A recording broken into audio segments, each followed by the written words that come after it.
America has been at war in Afghanistan for more than 6,000 days. To put that in perspective, Napoleon Bonaparte seized control of France, crowned himself emperor, defeated 4 European coalitions against him, invaded Russia, was defeated, exiled, returned, and was defeated and exiled again, all in less time than the U.S. has spent trying to create democracy out of Afghanistan's mountainous wastes.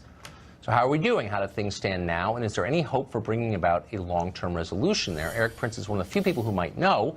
He's the founder of Blackwater and a former Navy SEAL, and he joins us tonight. Erik, thanks for coming on. Thanks, Tucker. How do we get out of Afghanistan?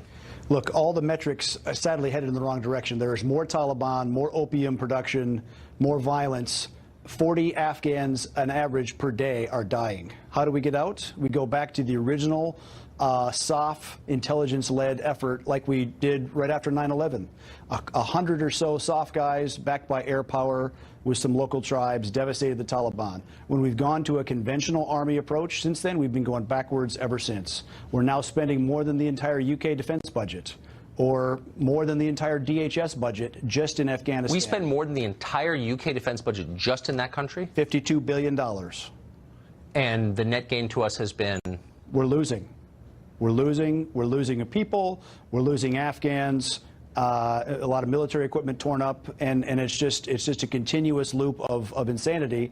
The president has a real opportunity. He campaigned rightly against, endless wars. He had an opportunity. I think he got rolled by the very conventional generals around him last summer. I think hopefully the president pays closer attention this next time around, because it's not working. So if you were in that position as chief executive, what would you do starting tomorrow in Afghanistan? Look, the CIA could take the lead on more of this, doing the way things were done back in the 60s and the 70s in Indochina. Yes. A proper mentoring program. The Pentagon plan has never fixed the fundamental flaw. We're now going into our 30th rotation of troops.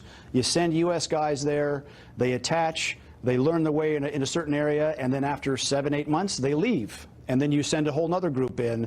We've done that 30 times. You have to have continuity with the mentors, with the trainers that will actually live with the Afghans, the way it worked in the East India Company for a couple of 100 years. This doesn't cost very much to do it that way, certainly less than sending B-52s to bomb $100 drug vats like the Pentagon has been trying to do to go after the Taliban's earnings. And so you said, we were talking about this offline, you said part of the problem is just momentum. We've been doing it this way, so we continue to do it. An object in motion tends to remain in motion.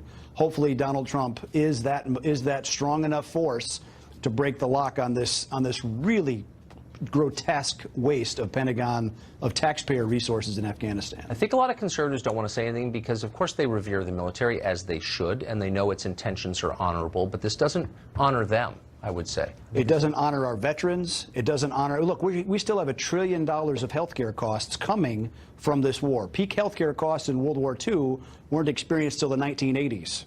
So we're going to be paying for Afghanistan for many, many years, even if we completely pulled out tomorrow, just in healthcare costs. I think you have the knowledge and the authority to make those statements, and I'm glad that you did. Thank you. There's other options available, Mr. President. Let's go.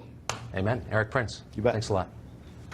The media spent a year shrieking about collusion between Trump and Vladimir Putin. Now they're suddenly claiming that never happened at all, and they never believed it did.